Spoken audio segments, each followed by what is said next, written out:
follow us on Facebook at Off Script with Super E Podcast. Also follow us on Twitter at offscriptpod_1.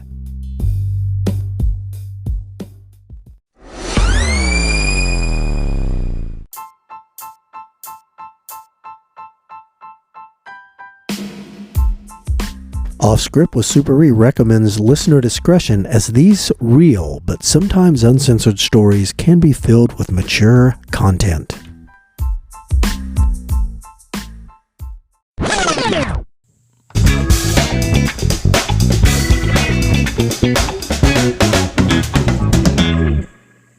Hello, loyal listeners.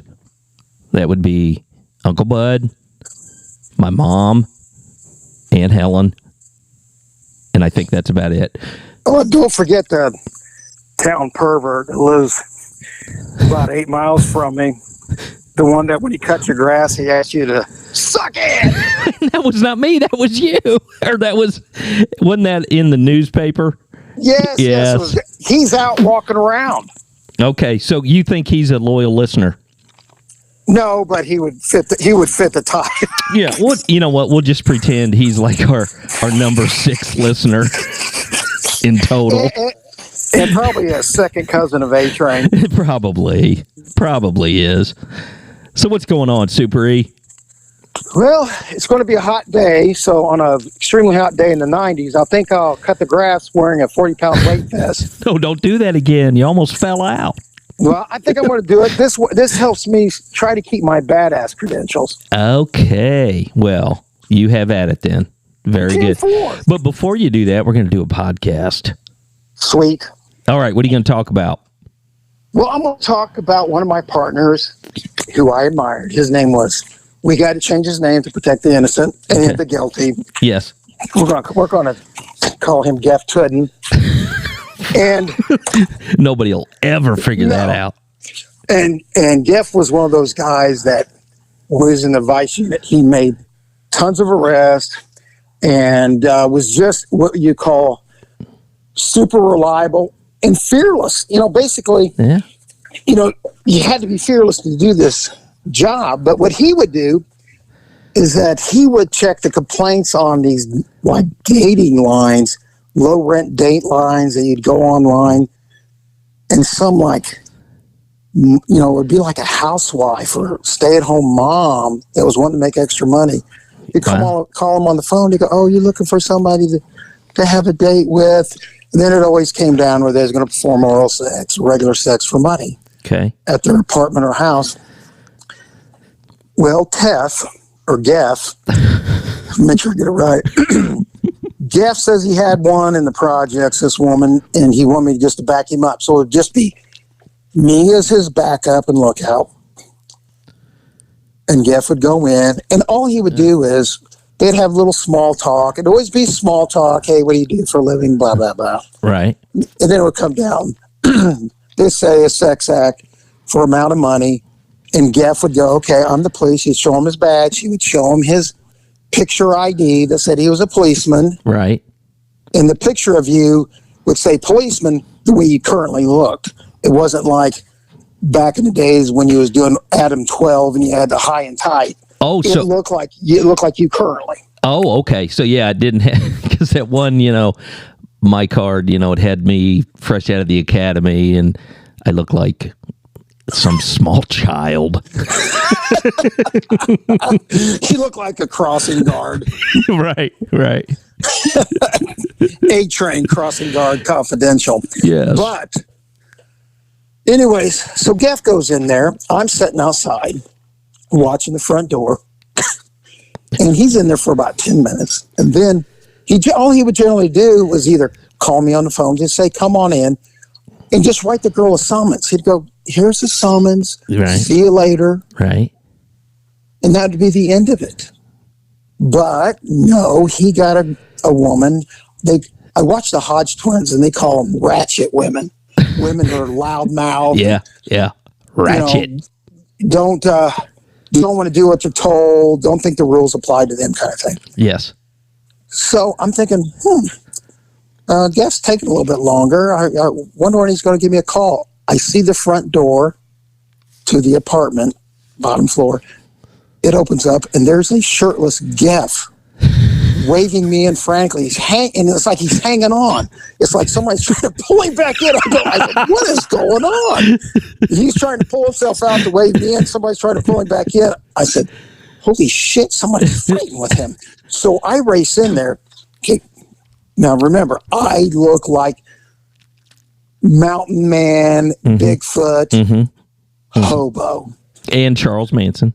Charles Manson, all combined, makes for a very trustworthy stranger to talk to. Of course. So, boom, I race in there, and I just see it's this woman fighting with Geff. I immediately show her my badge, identify who I am, make sure she sees my picture. I say, you need to cooperate. She's not cooperating. Geff's telling her, all I want to do is write you a summons. And she still wants to fight with him. Okay. So then, next thing you know, we're trying to calm her down. We do not want to injure her because, everybody thinks the police, we don't. We're doing everything not to injure her. And when you're trying not to injure somebody, it makes it easier for them to put up a fight. Yes. You could have 2 Bruce Lees and Jackie Chans in there, and they wouldn't have been able to control this woman. Wow.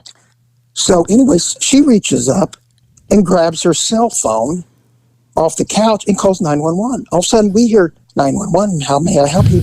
Man, there's 2 motherfuckers in our house. And we're like, she's not. And then Geff grabs the phone and goes, we are the police. We need a unit out here. She goes, excuse me, sir. You need to let that woman talk to us. He goes, I'm the police. I'm sorry, sir. And then the woman grabs the phone back and screams, ah! And then slams the phone down. I'm like, what the hell? So Geff gets on his phone as we're trying to control this woman. Now remember, she is not cooperating at all. So I'm trying to hold the right arm. He's trying to hold the left arm, try to keep her from kicking and biting and stuff. Yeah. And he calls 911.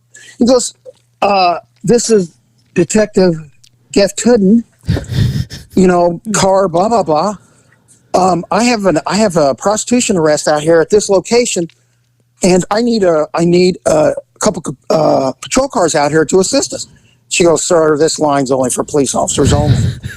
I am a police officer. Sir, you just need to call 911. He goes, no, I'm a policeman. I'm trying to make an arrest. Click. Oh, I'm like, you've got to be shitting me. Was she like a new dispatcher? I have no idea what was going on. I don't know what happened. All right. But now this woman is putting up a fight, and it's taken everything we got to keep her from hurting us. Yeah. Kicking, biting, scratching, eye gouging, nut stomping. Ooh. Yeah. So we're trying to put her where she's on the couch, her arms are out, and so she can't move to hurt us. And next thing I know, the door is kicked in. Police officer, show us your hands. Okay.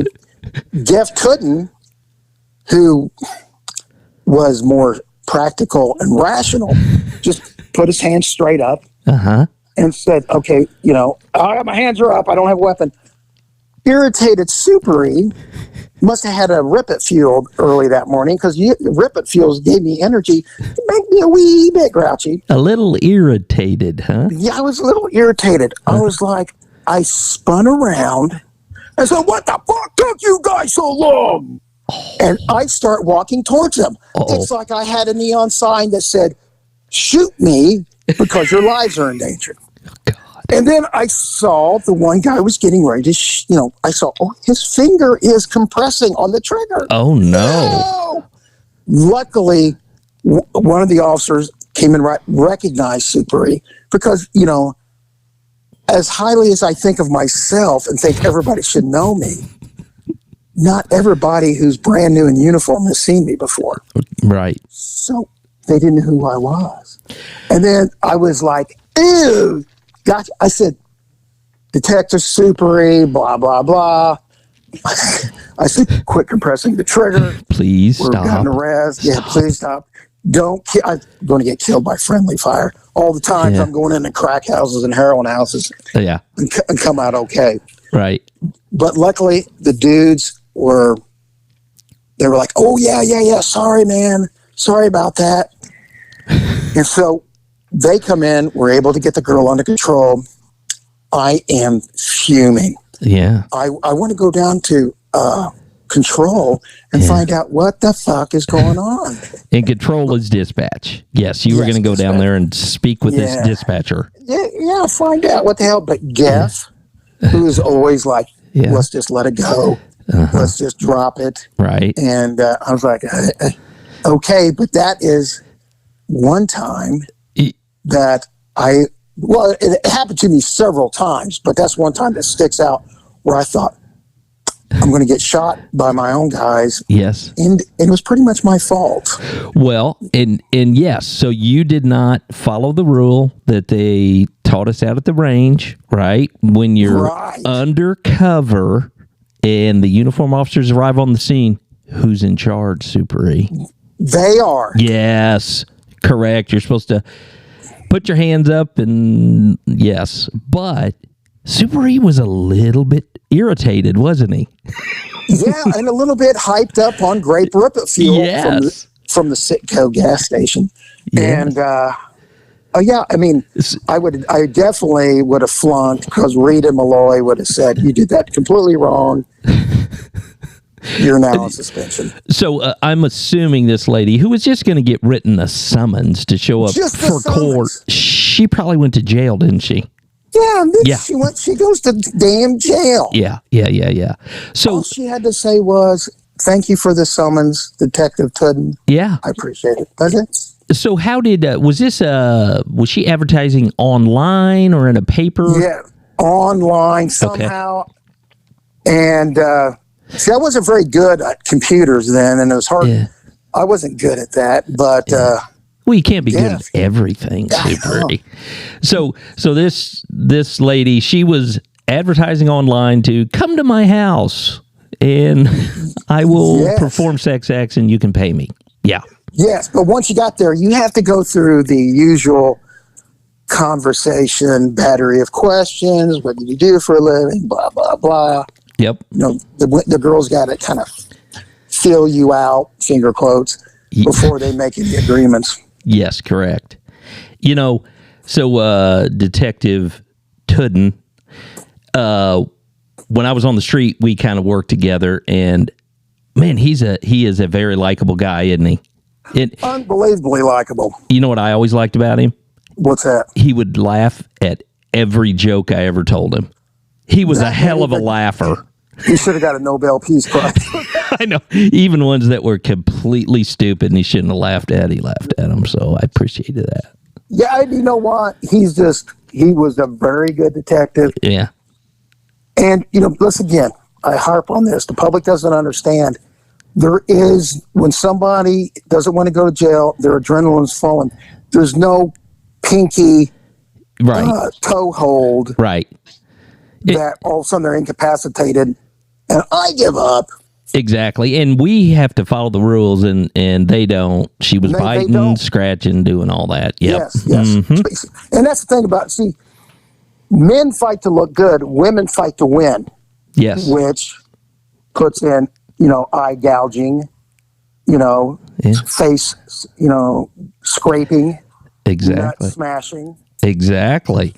Well, yeah. I'm really glad you didn't get killed by some friendly fire there. So I know. And you know, those officers didn't do anything wrong. They didn't know what was going on. They figured it out eventually. But they did. They was on top of it. Yeah, they weren't getting any help from dispatch. No, I don't know what that was. Yeah, I don't either. That was really weird. I love all dispatchers. They're great. I know. Well, that was just she was an anomaly. It was just a one-time thing, I guess. Yeah. Because, yes, most of the time, they take care of us. And they're on top of it. I never understood how they could keep track of every officer out there, what he was doing. I was always kind of amazed by that. What about you? Yes, I was very impressed because they couldn't see what was going on, but it was like they were right there. Exactly. And they knew what was going on. Yep, agreed. Well, I'm glad you didn't get shot. Oh, thanks, A-Train. Yeah. Anything else on this particular incident? Not on this incident, no. Okay, well, I'll tell you what, we highlighted another great undercover detective, Detective Teff. What was it? Teff Dudden? Gaff Tudden. Oh, okay. All right. Well, yep, that was a great story, and I hope everyone enjoyed that. What do you say, Super? Adios. Okay. See y'all. Bye.